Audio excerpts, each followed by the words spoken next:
Bonjour à tous et bienvenue à ce nouveau webinaire. C'est un plaisir de vous accueillir à nouveau. Je sais que vous êtes très nombreux à participer à ce temps fort, un de plus avec My Connecting et sur un sujet qui nous tient tant à cœur, qui plus est sur la dimension bien sûr des soft skills. Le sujet, c'est bien sûr le développement de l'intelligence émotionnelle et orienté entreprise, c'est-à-dire quels enjeux pour l'entreprise. Pour ce webinaire, je laisserai Tiffany se présenter, mais on a l'honneur et encore merci d'être présente, Tiffany. Elle va nous accompagner avec sa passion, avec ses tips, ses idées clés, ses astuces pour vous alimenter et rendre très factuel ce webinaire qui est sur un sujet tout de même vaste, hein, l'intelligence émotionnelle. Pour ceux qui nous connaissent pas ou peu, on va quand même reposer le cadre, hein. Oui, Tiffany, pardon. Oui, tu vois, Tiffany, on pose le cadre. On pose le cadre avec Tiffany. Tiffany, est-ce que tu peux te présenter en 2 mots, s'il te plaît? Oui, bien sûr. Bonjour à tous, bonjour Damien. Ravie d'être de nouveau avec My Connecting pour ce nouveau webinaire sur un nouveau, effectivement, sujet de passion, un sujet, Ouais. enfin voilà, des plus intéressants et aussi des plus actuels. Donc moi, je suis Tiffany Gadona, je suis formatrice et coach certifiée. Donc je travaille avec le réseau My Connecting sur toutes les formations soft skills.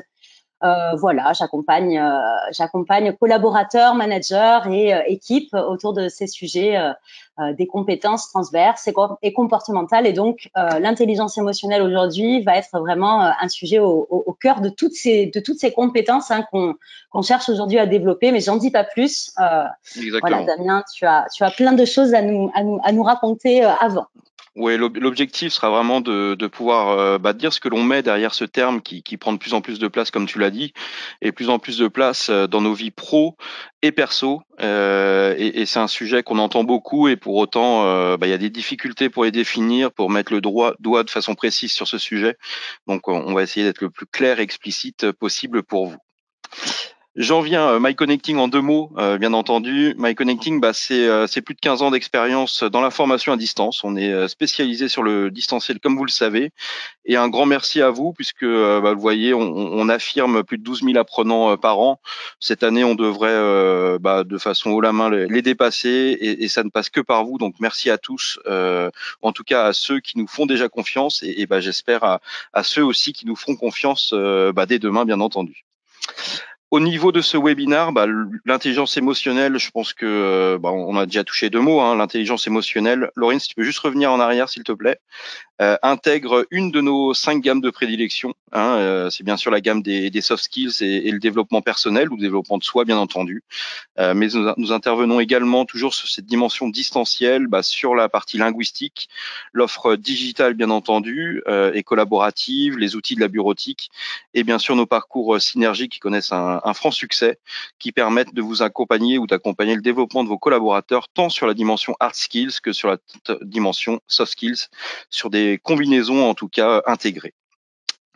Voilà, comme vous le savez, on aime que ces webinars soient interactifs et fun. Donc, on va à nouveau vous faire intervenir durant ce webinar avec un premier sondage. Je tiens aussi à souligner une partie importante, c'est que vous avez toujours à disposition le chat dans votre espace GoToWebinar. Donc, posez vos questions, si vous avez des interrogations, si vous avez des sujets sur lesquels vous voulez intervenir, nous sommes à votre disposition. Allez Tiffany, on y va. Un sondage rapide qui Tout va à fait. permettre de lancer ce webinaire, hein, Tiffany. Et ce, Absolument, absolument. ce Alors, sondage, c'est: quelle est la place accordée à l'intelligence émotionnelle de votre entreprise? exactement. On aimerait savoir comment est-ce que vous percevez pardon, la place que prend, pour l'instant, on va appeler ça un concept, hein, parce qu'on va définir ça Ouais, pendant le webinaire ensemble. Mais voilà, on a quelques réponses préconçues, parfois un peu humoristiques, il faut l'avouer. Mais voilà, ce qui est intéressant, c'est de voir comment est-ce que vous voyez cette thématique-là dans votre entreprise. exactement. Donc ça, pas de temps pour ça chez nous. On n'est pas contre, mais on n'en parle pas vraiment. L'intelligence émotionnelle fait partie de notre culture, nos valeurs, où les émotions bouillonnent partout ici. C'est limite épuisant. Alors, qu'est-ce que ça va donner, ce webinaire? Je crois qu'il nous reste quelques secondes pour le traitement de vos réponses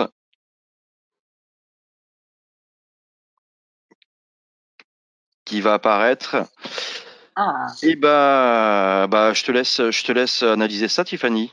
Absolument, mais écoute, je pense pas pouvoir donner une analyse. Enfin, je n'ai pas d'analyse scientifique à donner. Hein, tu sais en plus que ce n'est pas mon fort les analyses scientifiques.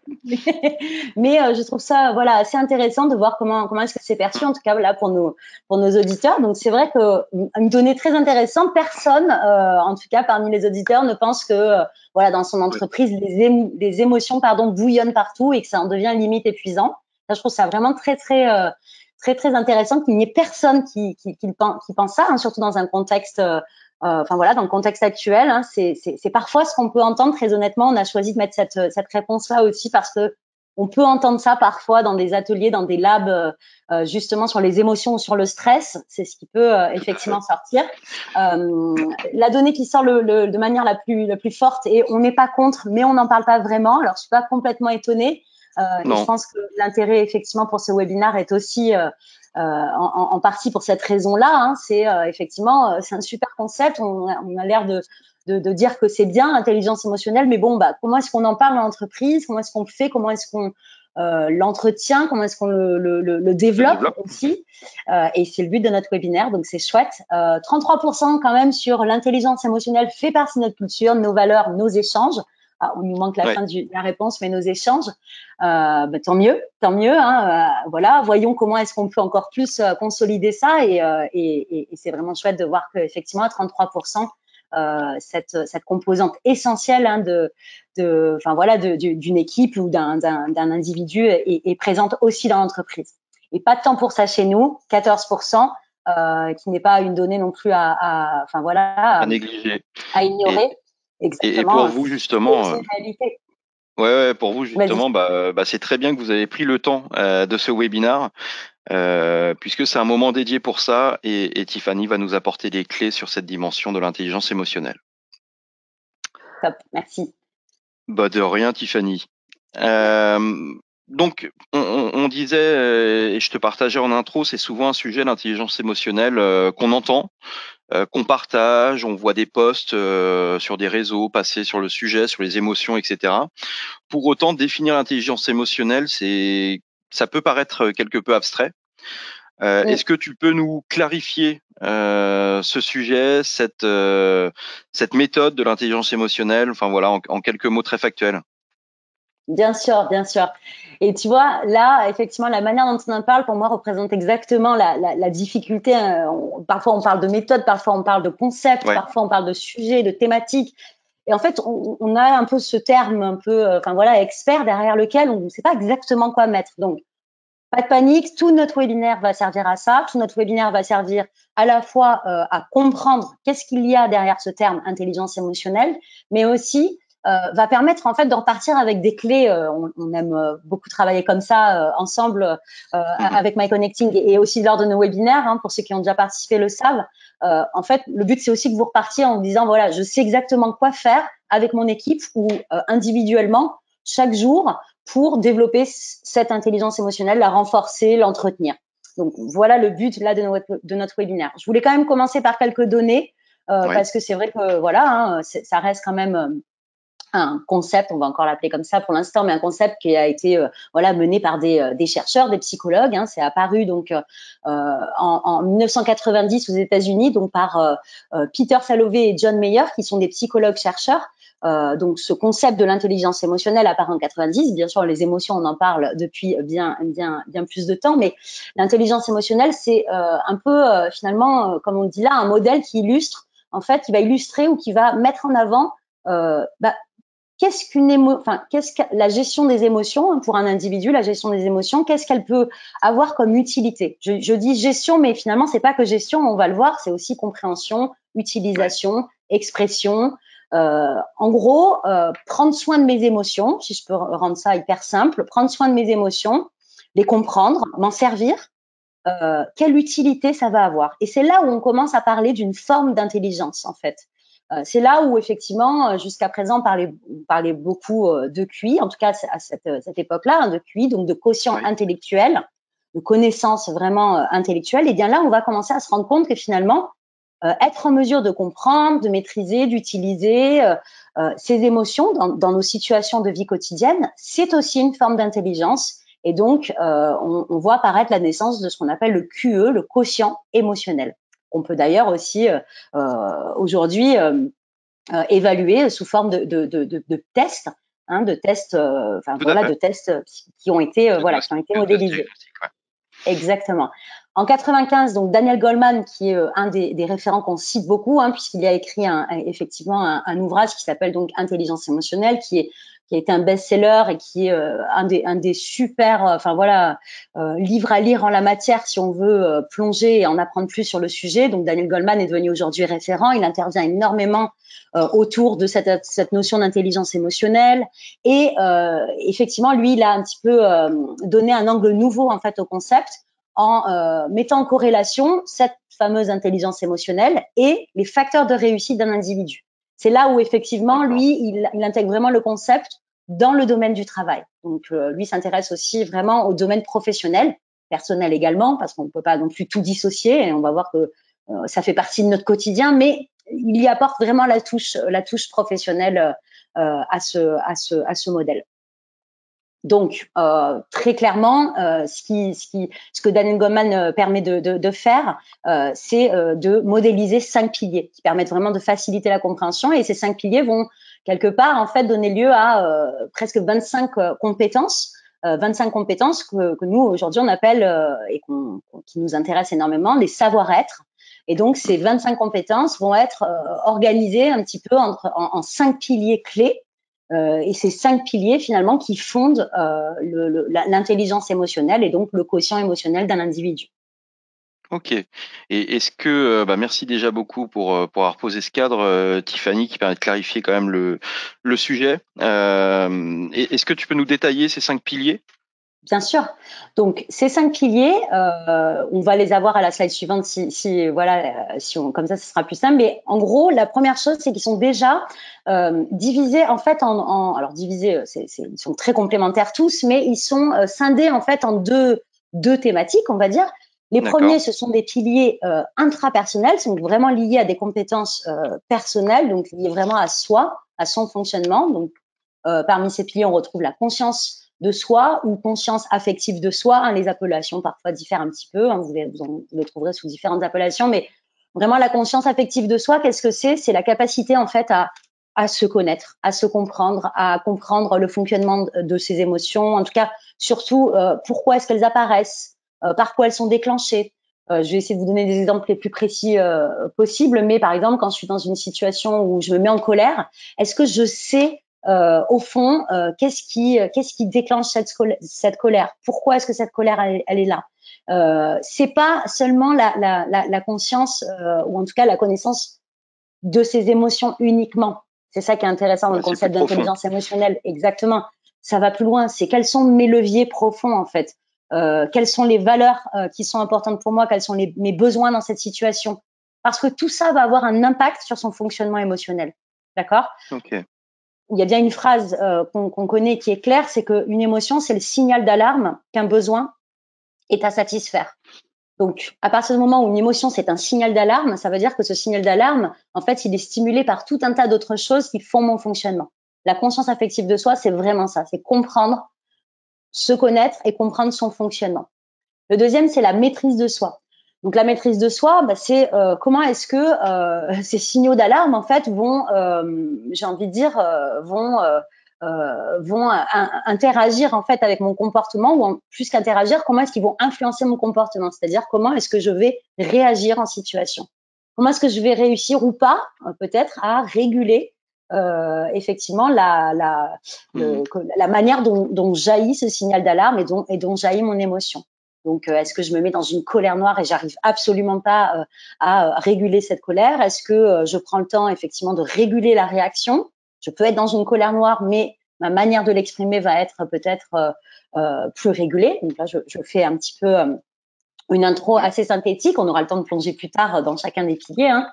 Tout à fait. Le troisième, en lien avec soi, c'est l'automotivation. Alors l'automotivation, on le voit aussi sous les termes de confiance, sous les termes d'autonomie.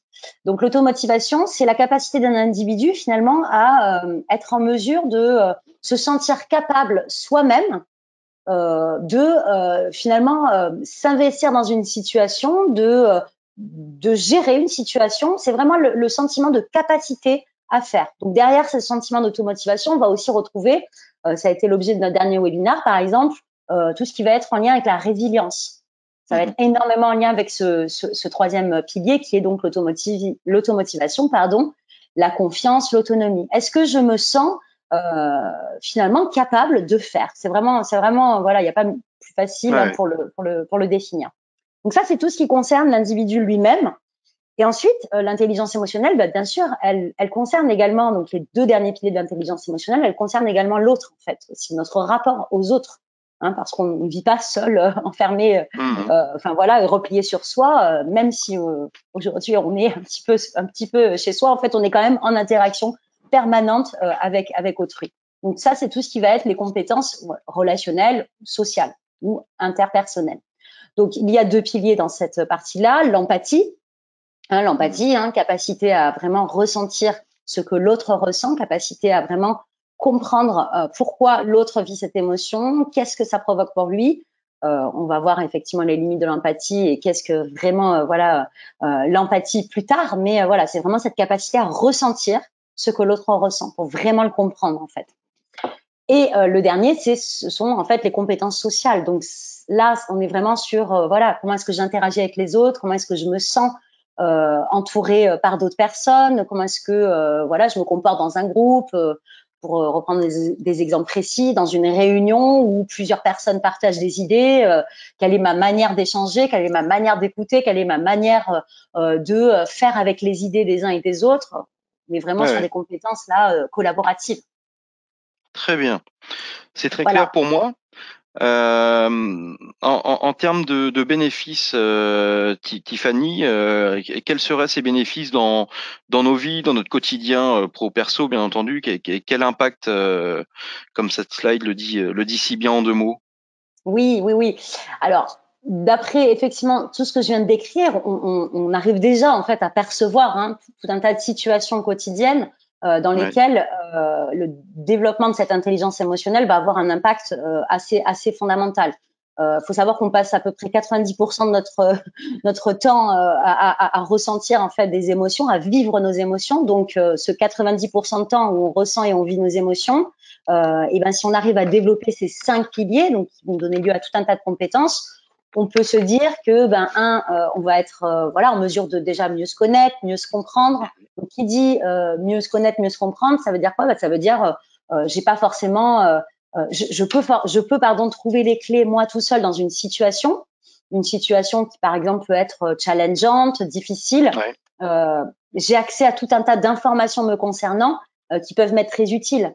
On peut aussi se dire qu'effectivement, l'intelligence émotionnelle, si on regarde un petit peu les 5 piliers, quand on est dans une situation problématique, voire de crise, ça peut permettre aussi de favoriser la résolution de problèmes. D'accord? Pourquoi? Parce que on va effectivement être en mesure de, par exemple, garder son sang-froid, tout simplement. Garder son sang-froid dans une situation, utiliser la puissance ou en tout cas l'utilité de ce signal d'alarme déclenché par l'émotion pour aller mettre en place l'action la plus, on va dire la plus adéquate et la plus utile, tout simplement dans une situation. Donc ça permet aussi en fait de développer cette clairvoyance, cette proactivité qu'on peut avoir dans une situation. Et puis en fait tout simplement ça permet en fait de choisir sa réaction face aux événements. Donc, si on fait ça, effectivement, il y a de fortes chances qu'on finisse pas ces journées en se disant pourquoi j'ai dit ça, pourquoi j'ai réagi comme ça, j'aurais dû dire ça.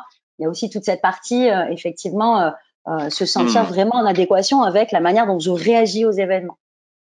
Donc une fois de plus, après la gestion du temps ou encore la résilience, si je comprends bien, c'est une nouvelle fois une question de choix, Tiffany. Enfin, ça nous apporte la possibilité de choisir. Voilà, avec moi le choix, c'est toujours important. Mais c'est super quand même de se dire que plus on développe ses compétences, plus on a le choix. Tout à fait. Non, mais on est complètement d'accord. Tu connais toute l'attention que je porte aussi au côté concret, et puis c'est ce que l'on donne Oui, systématiquement aux webinaires qu'on anime et aux formations également, bien entendu. Là, on a fait ce webinaire justement pour montrer les enjeux pour une entreprise. Du coup, au niveau du collaborateur, qu'est-ce que cela change? Qu'est-ce que ça permet de manière, on va dire, plus observable?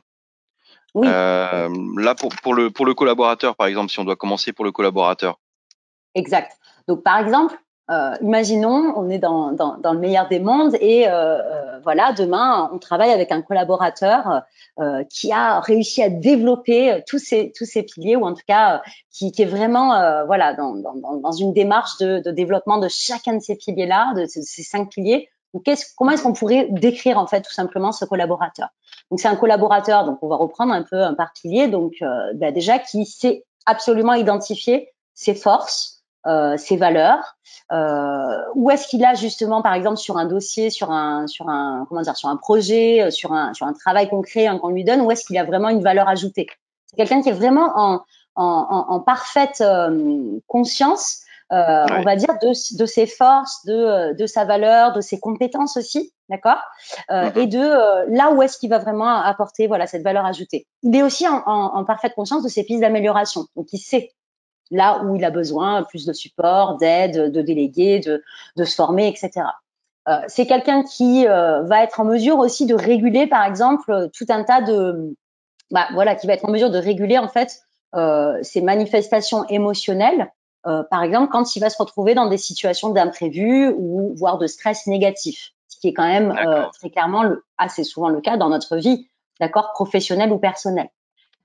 Il est aussi en mesure de connecter avec ses pairs, donc ses collègues, sa hiérarchie, ses clients également, grâce à des attitudes d'empathie assez développées. Donc quand je dis connecter, c'est pas seulement, je prends l'exemple, je sais pas, Damien, toi tu es directeur du développement et tu as une équipe aussi de commerciaux. C'est pas seulement quelqu'un qui est capable en fait juste voilà d'écouter, de mener un entretien commercial avec un client. C'est quelqu'un qui est capable pardon humainement, de manière vraiment très très profonde, de comprendre ce que ressent son Ouais. interlocuteur. Donc De façon tu par authentique. exemple exactement de façon authentique, de façon très très humaine. Donc quelque part on est clair que pour un commercial c'est absolument crucial ça, d'accord, parce que je vais Mhm. vraiment être en mesure de manière honnête et authentique, j'insiste sur ce point, de Ouais. comprendre de quoi l'autre en face de moi a besoin. Où est-ce qu'il a besoin d'être rassuré? Qu'est-ce que je peux faire pour lui apporter voilà la meilleure réponse à son besoin? Est-ce que déjà lui laisse la place? Enfin voilà, juste de la place, qu'il l'écoute en fait. Vous imaginez comment l'autre interlocuteur va se sentir en fait face Ouais, ouais. à ce voilà ce commercial ou ce collaborateur. Et Et puis c'est vrai que c'est cette quel. dimension et pardon, juste, je te Vas-y, complète, vas-y. enfin, je te coupe et je m'en excuse. Non, non, C'est vas-y. très parlant ça au niveau commercial, mais aussi au niveau RH. Cette dimension de percevoir pleinement ce que ressent le collaborateur pour se projeter dans son développement, pour mieux comprendre ce dont il a besoin, ses capacités, ses connaissances. Exact. C'est ultra important au niveau RH. Exactement. Et c'est aussi ce qui génère énormément de proactivité. J'ai pas forcément parlé du troisième pilier, automotivation, confiance, autonomie, mais voyez bien que ces piliers, en fait, ils sont extrêmement complémentaires Mhm. parce qu'en fait, quand je suis en mesure de mettre le doigt sur comment dire, ces facteurs qui font mon fonctionnement, c'est aussi là où je développe cette autonomie. C'est-à-dire que j'ai une information, du coup, j'ai envie de m'en servir. J'ai envie de m'en servir, donc j'ai envie de me dire, tiens, là, j'ai besoin de me former là-dessus, ou là, je suis vraiment voilà en confiance là-dessus. Je sais que c'est ma force, donc je vais pouvoir l'activer. C'est ça qui est intéressant aussi à l'échelle d'un collaborateur. Mhm. Ouais, tout à fait. Ok, et je te coupais, Tiffany, excuse-moi. Tu parlais peut-être de la communication, non, c'est ça? Oui, je parlais de la C'est ça que tu voulais. communication parce que c'est vrai merci, on disait, enfin voilà, on parlait plutôt de collaborateurs, mais en fait dans le collaborateur, on peut aussi voilà imaginer un manager, un leader, et c'est vrai qu'il y a aussi cette dimension donc sur les compétences sociales, aussi cette dimension de communication plus inspirante en fait quand on développe cette intelligence émotionnelle pour aussi animer pas mal de modules sur la prise de parole, sur le charisme. En fait, on voit que dans les composantes essentielles de la prise de parole et du charisme. Il y a cette notion aussi vraiment de pleine présence, voilà, d'être vraiment ici et maintenant, donc cette attention qu'on va avoir vraiment à soi, à l'autre, à l'instant, à l'environnement. Il y a cette notion très humaine aussi, qui a envie d'écouter un orateur qui est absolument coupé de ses émotions, de ses ressentis, qui partage absolument rien à titre humain, aucune chaleur, aucun partage. Donc voilà, il y a aussi cette dimension-là qui je trouve intéressante, c'est d'avoir vraiment cette communication plus inspirante, plus alignée, plus complète en fait, tout simplement. Et ça, je pense que pour un manager aussi, c'est extrêmement important. Quand on fait passer un message, qui est parfois même délicat, qui peut être un message délicat, d'avoir cette communication plus humaine, plus complète, plus inspirante et plus alignée avec ce qu'il est au fond, je crois que ça a beaucoup d'importance.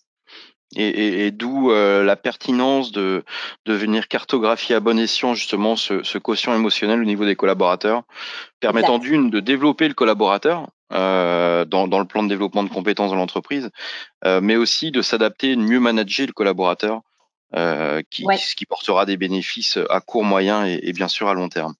Exactement. Donc là, on parlait du collaborateur. Si on doit se projeter sur la dimension de l'entreprise, d'une équipe, plutôt d'une équipe même, quel tips tu pourrais nous donner en termes d'impact?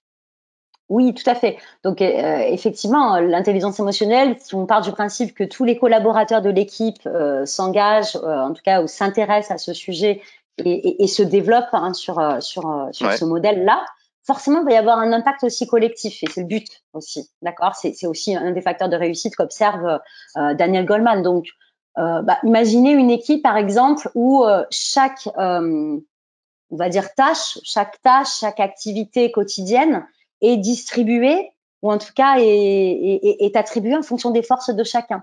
Ça, c'est quand même assez parlant, hein, quand on voit parfois que des équipes, pas mal de conflits d'équipes peuvent naître parce que je comprends pas pourquoi telle personne fait telle tâche, moi je l'aurais pas fait comme ça. Ça, c'est vraiment un domaine qui me plaît. Puis une autre personne a une tâche mais qui la motive pas forcément, donc la fait peut-être un peu moins bien, avec moins d'entrain. Donc du coup, on n'a pas le même engagement dans l'équipe. Donc là, on est vraiment sur si l'intelligence et pas le même plaisir. Et pas le même plaisir, exactement. Donc, engagement, plaisir, il y a vraiment cette notion-là aussi de motivation. Hein. On voit, c'est complémentaire. Donc là, on est sur une équipe qui, quelque part, a un peu le puzzle, j'ai envie de dire, idéal, en fait. Chaque pièce est au bon endroit. Donc, meilleure performance collective, plus de plaisir, effectivement, à travailler ensemble parce que c'est plus cohérent. Une autre chose, effectivement, qui peut aussi jouer sur la dimension d'équipe, c'est la notion d'assertivité, donc d'affirmation. C'est-à-dire que si en fait chaque membre de l'équipe développe ce deuxième pilier qui est donc la maîtrise de soi et la manière dont les émotions impactent sur nos comportements, donc comment est-ce qu'on réagit, comment est-ce qu'on les exprime, on a beaucoup de chance effectivement de diminuer tout ce qu'on appelle les comportements refuges et ces comportements un peu de protection qu'on va avoir, soit de ne rien dire, soit de complètement exploser, ou soit d'essayer de faire comprendre aux autres par un comportement un peu détourné. Donc ça, on le sait, c'est les trois comportements refuges qu'un individu peut adopter pour se protéger. Mais si en fait l'individu se sent en mesure de réguler la manière dont l'émotion va interagir, ou en tout cas va influencer son comportement, si donc je reprends le terme, mais si l'individu choisit, si chaque individu choisit comment est-ce que je vais réagir, il y a de fortes chances finalement qu'on soit dans une équipe qui soit affirmée en fait, qui sache se dire les choses dans une logique vraiment de respect, d'ouverture. Proactivité, je vais pas revenir dessus parce qu'on en a déjà parlé, mais c'est une équipe effectivement qui prend à cœur de relever les défis de manière collective et surtout qui célèbre les réussites. J'en parlerai peut-être plus tard quand on plongera dans les différents piliers, mais ce qui est important, c'est que là, vraiment, c'est une équipe qui non seulement prend du plaisir à relever les défis, mais en plus, c'est prendre le temps de célébrer. Et donc, c'est intégrer ces émotions de joie. Et donc ça, c'est en fait un effet vertueux qui va continuer à développer la motivation, l'envie de s'investir. Okay. Ouais, tout à fait. Et plus que célébrer, dis-moi si je me trompe, mais c'est aussi reconnaître les réussites. Ouais, bien sûr. Tout à fait. On a, je pense, facilement l'habilité à reconnaître les difficultés, Ouais, mais avec plus de difficultés de reconnaître les réussites et encore moins et encore plus de difficultés à les célébrer. Et c'est vrai que dans ouais, le contexte dans lequel on vit actuellement, il est plus que jamais temps de savoir célébrer d'une manière qui est adaptée à la réussite en question, mais ces moments de réussite parce que bah ouais ça rebooste un collaborateur, ça absolument. rebooste une équipe aussi. Absolument. Et c'est un des points, hein, effectivement, quand on plonge, voilà, dans le développement de cette intelligence émotionnelle, quand on s'intéresse à qu'est-ce que cache une émotion, hein, voilà, une émotion de joie, elle cache un besoin de célébration, elle cache un besoin, voilà, c'est déclenché par une réussite et il y a derrière, effectivement, un besoin de partage, un besoin de célébration. Et c'est vrai que ça, malheureusement, on l'oublie Ouais. souvent, hein, ou Oui. alors on minimise certaines réussites qui nous paraissent, ben voilà, complètement anodines, qui deviennent quotidiennes, hein, mais en fait, ça a énormément d'importance aussi sur la motivation et tout un tas d'autres sujets. Très bien. Bon bah ça fait Voilà. quand même pas mal de bénéfices tout ça. Ça fait pas mal de bénéfices. Ça donne Ça- envie quand même de s'y intéresser. J'espère, en tout cas, pour ceux Ouais. qui nous écoutent. Ouais, la Voilà. puissance, je crois que là tu as présenté en quelques mots. Alors bien sûr, on pourrait passer plusieurs MyLab, des formations entières, puis des semaines, voire même des mois avec toi, Tiffany. Et je pense que vous êtes tous d'accord. Parce qu'au travers de ta passion affirmée, bah, c'est un plaisir de t'entendre. Mais là, on découvre vraiment, et en tout cas, on met le doigt sur toute la puissance de l'intelligence émotionnelle. Et toute cette puissance générée tant pour l'individu, le collaborateur, qu'au niveau d'une équipe ou d'une entreprise. Exact. Et voilà. Donc c'est peut-être pas toujours factuel l'émotion, mais là en tout cas on le rend factuel, donc c'est très bien. Exactement. Tu nous as partagé une phrase, une citation. C'est même une citation de Daniel Todd Gilbert.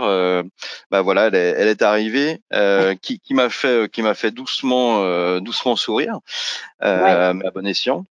Voilà. Et pourquoi tu choisis cette phrase? Je te laisse la partager, bien entendu, et nous en dire un peu plus, elle peut interpeller. Voilà. Absolument, absolument. Eh ben, écoute, je pense que ce que tu viens de dire est aussi un petit peu la raison pour laquelle je voulais partager cette phrase. Et aussi, je vais faire le lien avec les réponses en fait du webinaire. On voit que la réponse la plus partagée par nos auditeurs, c'est en gros, j'ai plus exactement la terminologie, mais on y croit, mais on n'en parle pas. On y croit, mais on Ouais. n'en parle pas vraiment en fait. Et je pense qu'une des raisons pour lesquelles on a fait beaucoup de chemin déjà, mais une des raisons pour laquelle on n'en parle pas, c'est ça en fait, c'est que voilà, le sujet des émotions, le sujet de l'intelligence émotionnelle en entreprise, pendant très très longtemps, c'était un sujet, j'ai envie de dire, un terrain sur lequel on ne va pas.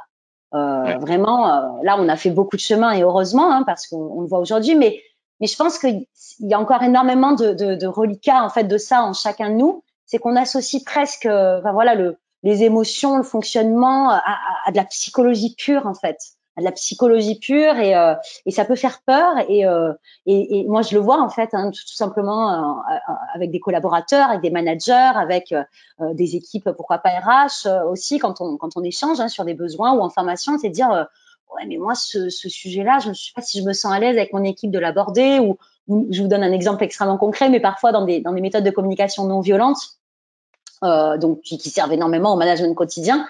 Il y a souvent une partie où on parle d'exprimer son sentiment, d'exprimer son Ouais. émotion, quand par exemple on va faire un feedback, une demande. Et là souvent c'est le moment où voilà, on peut ressentir des réticences en disant ouais non mais nous on n'a pas voilà cette partie-là c'est pas vraiment enfin c'est pas vraiment la culture chez nous, on n'exprime pas parce qu'il y a comme un peu ce frein toujours encore à parler de ce C'est vrai. sujet-là parce que on dirait qu'on parle d'un sujet enfin voilà ultra personnel, alors qu'en fait, on vient de voir, oui, c'est un sujet personnel, mais c'est un sujet qui est en lien avec la performance. C'est un sujet qui est en lien avec la motivation. C'est un sujet qui est en lien avec la vie d'entreprise, en fait. C'est 90% d'émotions qu'on ressent, on les ressent aussi quand on travaille. Et elles sont à Ouais, ouais. l'origine de notre comportement aussi dans notre vie pro. On peut pas passer à C'est vrai. côté. Donc, j'ai trouvé cette phrase dans un magazine que j'ai acheté récemment, qui est une réédition du Harvard Business Review, qui est un hors-série spécial sur l'intelligence émotionnelle que j'ai trouvé super. Et donc, c'est issu effectivement de cet auteur hein, qui, lui, a écrit un livre sur « Et si vous tombiez sur le bonheur ?» qui lui donc fait le lien entre d'ailleurs émotion et On bonheur. vous l'a mis, hein. Oui, oui, oui. On Oui, vous l'a mis ouais, là. on l'a mis en dessous, voilà. Et donc c'est vrai que cette phrase, je trouve elle montre bien pourquoi est-ce qu'on peut avoir une réticence. Et en fait, il faut absolument dédramatiser ce sujet-là. On n'a pas besoin de se rendre chez un psy à chaque fois qu'un lacet se casse.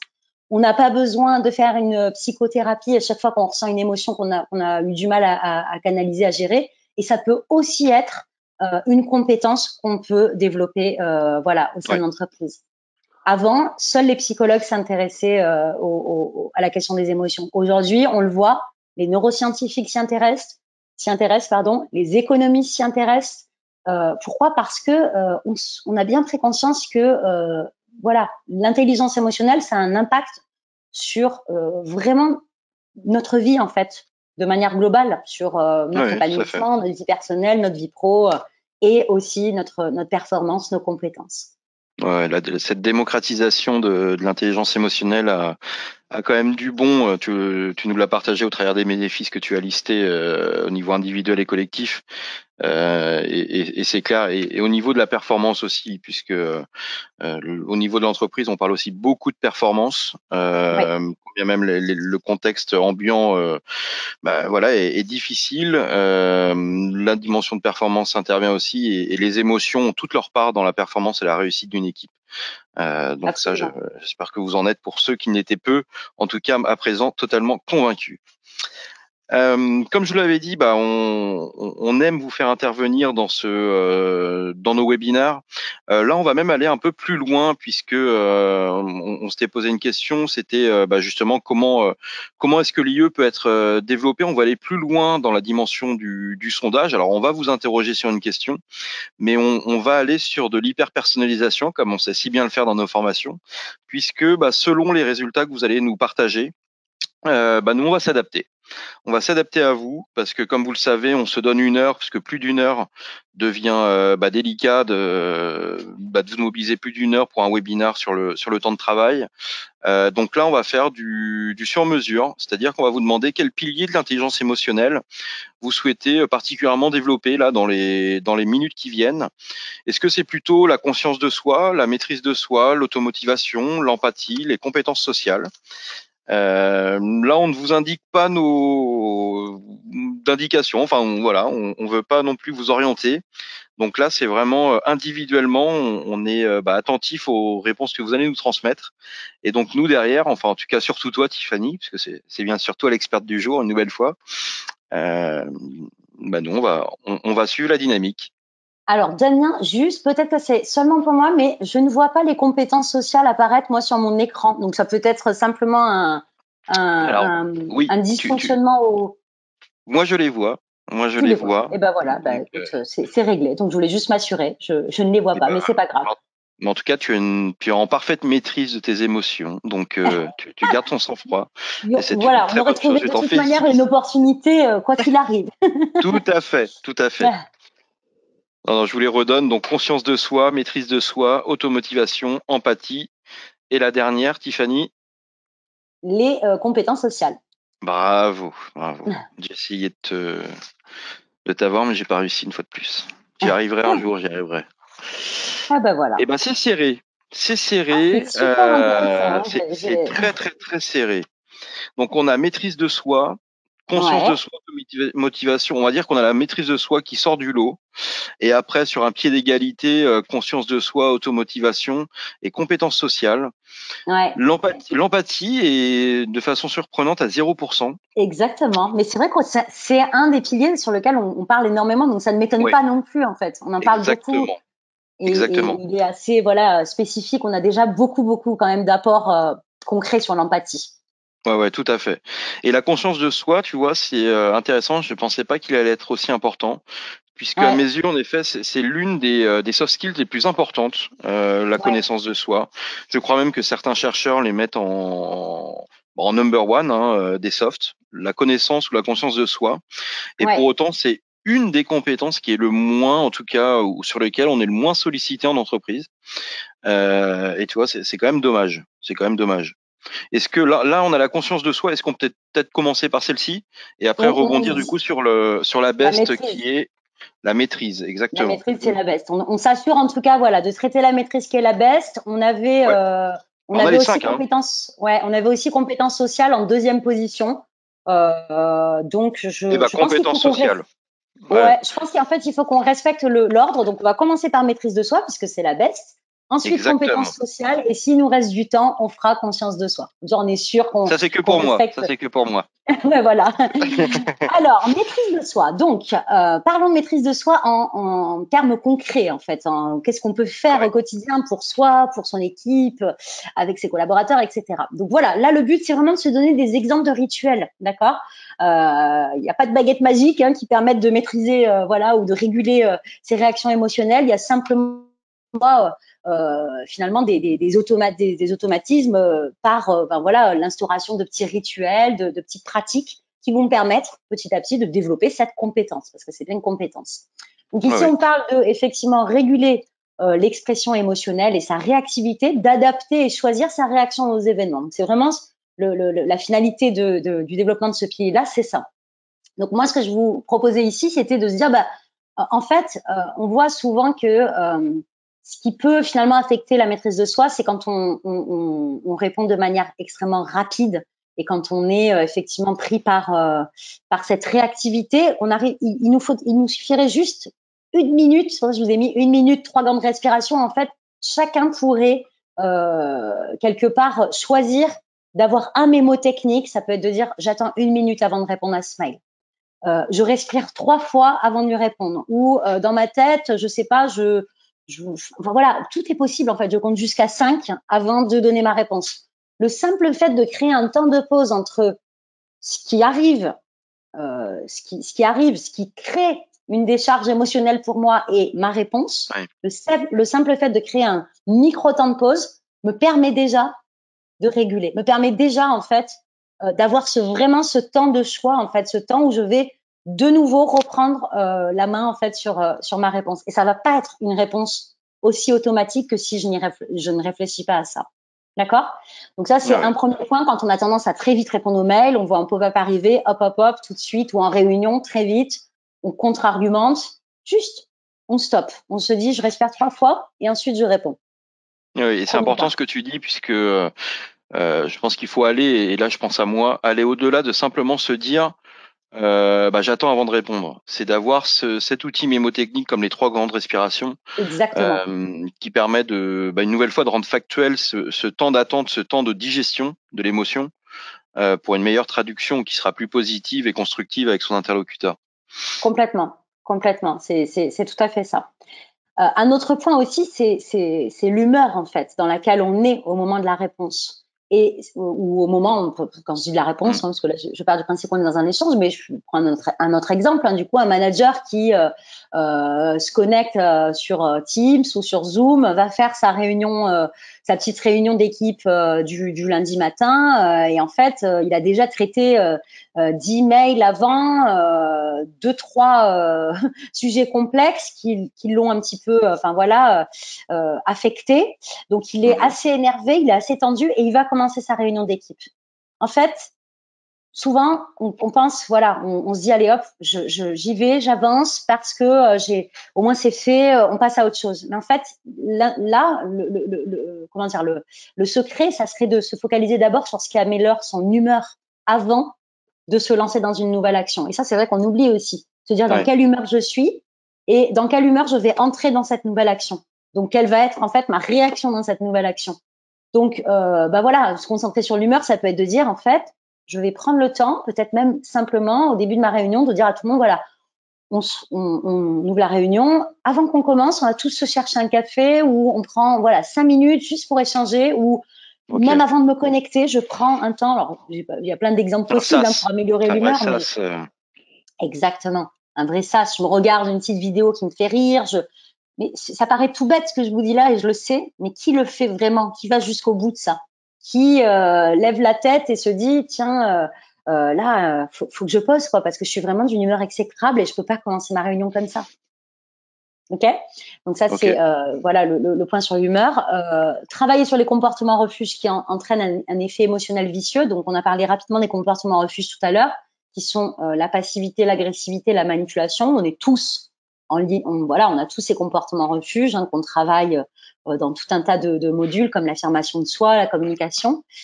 Pourquoi je dis qu'ils ont un effet vicieux sur effectivement nos réactions émotionnelles? Parce qu'en fait, si on prend par exemple l'exemple de la passivité, si j'ai tendance à rentrer dans ce comportement refuge-là, eh bien en fait, je vais voir que la passivité, ça va faire bouillonner une certaine frustration qui en fait est provoquée par tous ces non-dits, par toutes ces choses que je ne dis pas, par toutes ces choses que je ne fais pas, par tous ces points qui me dérangent et que je ne mentionne pas.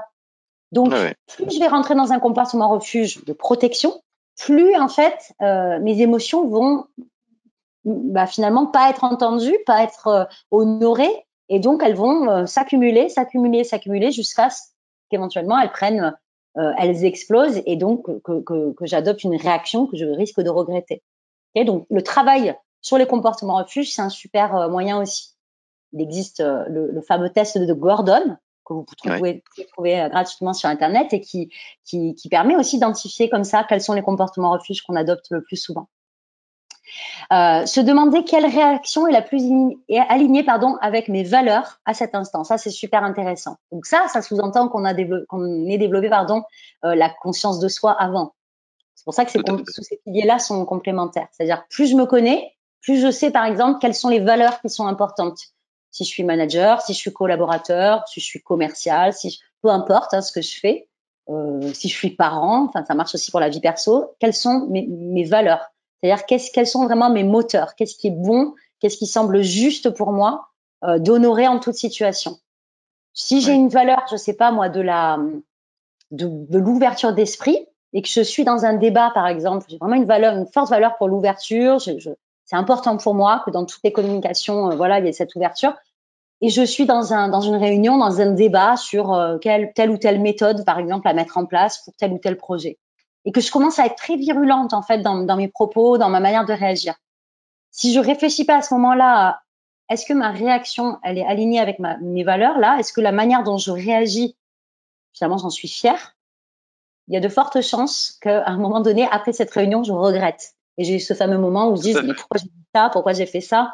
Et donc, que je n'ai pas pu être finalement en maîtrise de ma réaction. Donc, être clair sur ses valeurs, en développant la conscience de soi, ça permet aussi, à tout moment, de savoir de jauger, d'évaluer. On est comment niveau timing, là, Damien? Parce que moi, je rentre en détail. On est très bien. Je sais bien. T'inquiète pas, je suis avec toi en maître du temps. Il est 11h17, donc voilà, j'ai toutes les questions avec moi. Gardons un peu de temps parce qu'on a quelques questions. Donc, mais c'est très bien. Très bien. Top. Et puis, bien la dernière, donc sur la maîtrise de soi, c'était, je vous notais effectivement d'encourager l'expression des réussites et éventuellement aussi enfin pas éventuellement d'ailleurs, et des erreurs. Soyons clairs, en réunion, c'est-à-dire on peut faire un point en réunion sur qu'est-ce qui a super bien marché, qu'est-ce qui n'a pas bien marché. Alors ça on le sait déjà, que c'est pas une mauvaise chose de le faire, mais moi ce que j'ai envie c'est de vous montrer quel est derrière l'intérêt pour justement cette notion de maîtrise de soi, c'est qu'en fait on va autoriser les équipes à libérer des sentiments soit d'accomplissement, de réussite, de joie. On va libérer ces sentiments-là, enfin l'expression en tout cas de ces sentiments, mais on va aussi libérer l'expression de la frustration. Donc quelque part, en fait, on implique, on engage et on incite à l'expression dans un cadre bien, régulé, si je puis dire, puisqu'on aura mis en place des règles du jeu, encadrées plutôt, avec effectivement, une ligne de conduite. Donc on instaure comme on le fait dans chaque réunion, mais voilà, on instaure entre guillemets des règles du jeu pour l'expression de ces émotions-là, mais on va justement encourager ça. Voilà pour la maîtrise de soi. Et c'est très clair. Je rajouterais même, voilà pour la maîtrise de soi et la maîtrise du temps, puisqu'il va être 11h20 exactement à la seconde près le timing qu'on s'était donné. Et tu vois, j'étais un petit peu ambitieux sur la seconde compétence. Donc pourquoi pas, ça pourrait faire l'objet justement d'un webinar prochain à venir, qui sera toujours sur cette dimension de l'intelligence émotionnelle ou des soft skills, bien entendu. Et ce sera un plaisir de le partager avec toi, Tiffany. Donc on a vu les bénéfices, tu nous as démocratisé aussi le sujet. Tu nous as donné des clés, des billes. On a pas mal de questions, mais est-ce que, avant de passer aux questions, en résumé, tu peux nous Ouais, partager tes 2 leviers qui te tiennent tant à cœur? absolument. Les 2 leviers sont en fait effectivement une manière de consolider tout ça et de se dire bon, il y a 5 piliers, il y a 25 un peu plus de 25 compétences liées au savoir-être. Faut plonger dans tout ça. Enfin, comment est-ce qu'on fait au quotidien? Est-ce que je vais me souvenir quel pilier dans une situation? Ça peut être un petit peu submergent aussi. Ces 2 leviers en fait, ils sont absolument très simples à garder en mémoire dans toute situation. Le premier, c'est l'attention, et donc Daniel Goleman y est très attaché. Dans une conférence justement sur le leadership positif, il parlait de cette notion d'attention et il disait l'attention, c'est 3 niveaux d'attention. C'est l'attention à soi, donc on l'a vu, pilier 1 à 3, hein, conscience affective, maîtrise de soi, automotivation. C'est conscience à soi, c'est-à-dire dans cette situation-là, comment je me sens, comment je veux réagir, qu'est-ce que je me sens capable de faire. Je synthétise. Conscience aux autres, nos 2 derniers piliers en lien avec les relations interpersonnelles. Donc, est-ce que je fais preuve d'empathie? Est-ce que effectivement, je suis à l'écoute? Est-ce que j'ai envie de collaborer avec les autres, etc. Est-ce que je m'intéresse aux autres? Qu'est-ce qui rend les autres uniques? Comment les autres fonctionnent? Qu'est-ce que cette personne-là a comme force aussi, comme talent? Qu'est-ce qui est intéressant dans le parcours de cet autre collaborateur qui est différent du mien, par exemple? Donc attention aux autres. Et puis, pour effectivement le sujet d'intelligence émotionnelle aussi en entreprise, c'est quelle est mon attention aussi au système, c'est-à-dire à l'entreprise elle-même, à la culture de mon entreprise, au contexte dans lequel mon entreprise se trouve, à l'environnement dans lequel on est en train d'évoluer, de vivre, d'opérer. Je peux même dire au contexte sanitaire, au contexte économique, en fait, à tout. Parce que si je prends le temps d'être attentif à moi et aux autres, mais que j'oublie aussi le système qui m'entoure, ben, je peux parfois aussi avoir une réaction qui va pas forcément être la plus adaptée à ce système-là, d'accord? Donc être vraiment attentif, et ça ferait peut-être l'objet d'un prochain webinaire, mais effectivement toutes les pratiques, par exemple sur la pleine conscience, sont hyper intéressantes. Et encore une fois, c'est un sujet qui peut absolument être un sujet d'entreprise aussi, peuvent apporter énormément en ce sens-là. Donc attention, concentration. Et le deuxième, c'est effectivement donc Christophe André qui en parle lui aussi et qui parle lui de l'influence. Et donc, ce que j'aimerais qu'on retienne aussi de ce webinaire, c'est, je vais lire sa phrase parce qu'elle est hyper parlante, c'est: les émotions tendent naturellement à s'imposer à nous.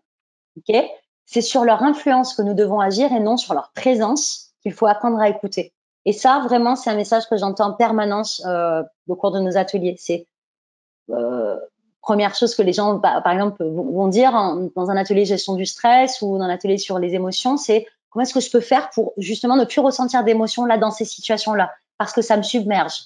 Donc l'objectif que la personne s'auto-inflige, c'est je ne veux plus ressentir. C'est pas sur leur présence qu'on doit travailler. C'est vraiment sur quel pouvoir je leur donne, comment je m'en sers, et donc quelque part sur quelle influence, enfin voilà, quelle influence elles ont sur moi et comment est-ce que j'ai envie de reprendre la main en fait sur leur fonctionnement, parce que elles me sont utiles, elles me sont nécessaires.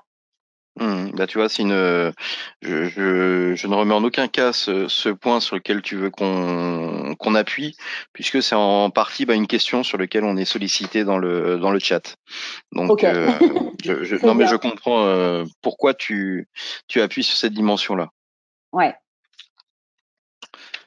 Très bien. Donc pour Voilà. les 2 leviers, c'est bon. On est en résumé, bien entendu, et j'espère que vous le comprendrez. Il est déjà 11h23 et on voulait garder un temps de questions puisqu'on a eu quelques questions. Certaines pour Julien, Christian, Colline, on y a répondu. Oui, on y a complètement répondu. Et ce que je te propose, Tiffany, c'est de partager celles qui restent et qui n'ont pas été traitées au travers de ce webinaire. Ou en tout cas, peut-être tu nous diras si tu es en mesure d'apporter des tips complémentaires. Ou en tout cas, voilà, d'apporter des lumières aux questions posées. Damien, excuse-moi, juste avant que tu te lances dans les questions, est-ce que j'imagine qu'il y a un replay de ce webinaire? Tout à fait. Avec effectivement le support également qui peut bien être entendu, Tiffany. Voilà. Bien entendu. Donc c'est juste parce que pour ceux qui auraient vraiment voulu plonger dans les autres piliers, on Oui, aura aussi des petits, tous les tips sont listés, voilà, tous les tips concrets, les rituels concrets pour chacun des piliers. Parce que je peux comprendre la frustration, on a vu qu'un des 5 piliers, donc exactement. voilà, c'est juste pour ça. Exactement. Merci de l'avoir précisé. En effet, pour les 5 piliers de l'intelligence émotionnelle, on a les mêmes tips que ceux donnés pour la compétence qui était arrivée première à votre sondage Voilà, et qui était donc la maîtrise de mémoire. C'est ça, Tiffany? c'est ça. Merci. Quelle belle attention. N'est-ce pas? Vos Oui. questions. Donc là, j'en ai une. Que faire avec un collaborateur qui ne laisse pas du tout passer d'émotion dans la communication? Mm. Et oui. Et ça, Bonne question. c'est une très bonne question. C'est là le moment où, non, mais vraiment, je comprends tout à fait. Enfin, voilà, la personne qui apporte ce point, parce que c'est pas facile du tout. Hein. Moi, je pense que ce qui est important, c'est de se dire pourquoi finalement cette personne, elle ne laisse pas passer d'émotions. Et on l'a un petit peu, on en a quand même un petit peu parlé pendant ce webinaire, hein, en se disant. Effectivement que c'est encore perçu comme un risque, c'est encore perçu comme un sujet qui n'est pas acceptable sur son lieu de travail, pour aussi donner d'autres angles de réflexion à cette personne. Par exemple dans les labs, les ateliers sur intelligence émotionnelle, on passe un petit test d'intelligence émotionnelle qui est inspiré du test officiel Ouais. et qui donne un quotient sur chacun des piliers. Et souvent, moi, je suis assez épatée de voir que pour certaines personnes, les compétences sociales sont assez élevées en termes de quotient et l'empathie est très très très très très basse en termes de quotient. Et on se dit, bah, Tout à finalement, fait. comment quelqu'un qui a des compétences sociales très élevées, pardon, je vous dis des bêtises, c'est complètement l'inverse. Bref, mon exemple tombe à l'eau, mais non, l'exemple, c'est l'empathie est très élevée et les compétences sociales, pardon, sont très basses. C'est ce que je perçois. Ça arrive assez souvent, ça. Et donc, empathie très élevée, ça veut dire quoi? C'est-à-dire que la personne, elle vraiment, elle a cette capacité, cette puissance de pouvoir comprendre ce que vit l'autre, ressentir ce que vit l'autre, vraiment se mettre à la place de l'autre. Et puis, bah, parfois, quand cette empathie, elle est trop forte, il y a fusion totale et ça peut devenir même vraiment difficile en fait. Ça peut vraiment devenir douloureux de ressentir en Mhm. permanence que les autres. Et donc, une des stratégies que développent certains individus, c'est de justement se trouver le moins possible en situation d'interaction sociale pour ne pas avoir à vivre ça. D'accord? Donc c'est pour ça que ce qui est intéressant dans votre cas là sur cette question, c'est de dire pourquoi cette personne ne laisse rien transparaître. Et ensuite, la deuxième chose que j'essaierai, c'est même si elle ne nomme pas des émotions, moi, j'aimerais vraiment vous inviter à essayer de lire aussi tout ce qui n'est pas dit, c'est-à-dire dans sa posture aussi non verbale, en questionnant la personne, on arrive en observant vraiment quelqu'un derrière à aussi décrypter des choses qui ne sont pas dites. Je vais pas dire que je suis en colère, mais je suis comme ça. Puis on peut aussi amener l'autre à parler. Mais voilà, il y a un climat, je pense, de confiance déjà à créer pour que cette personne se sente à l'aise de le faire. J'ai donné pas mal de Ok. réponses pour une question. J'espère que c'est assez clair. Très bien. J'en ai une autre et une qui vient d'arriver. Je suis perçu comme une personne qui laisse place à ses émotions par mon environnement pro et je suis en fait enfermé dans cette étiquette. Que faire? OK.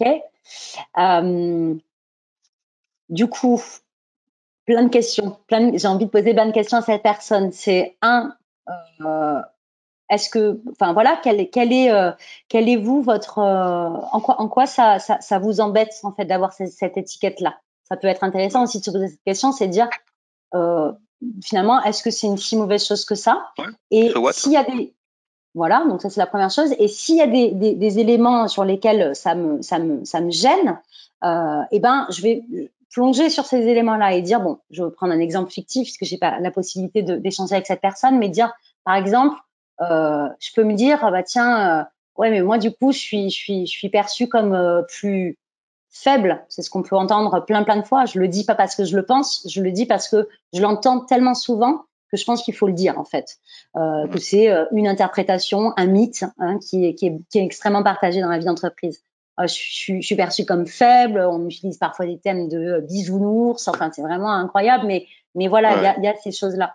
Donc c'est de dire tiens, je vais aller creuser là-dedans Et si cette projection, en tout cas que je renvoie, ne me convient pas, ben, je vais essayer de me poser la question, justement dans la partie maîtrise de soi, qu'est-ce que je peux faire pour mieux aligner ma communication à ce que je souhaite effectivement, à ce que je désire plutôt envoyer comme image. C'est-à-dire que peut-être que j'ai pas envie de tout perdre en fait dans la gestion de mes émotions. Peut-être qu'en fait ça me sert à plein de choses, mais dans ma manière de l'exprimer, il y a quelque chose qui pourrait être mieux aligné avec ce que je souhaite effectivement Ok.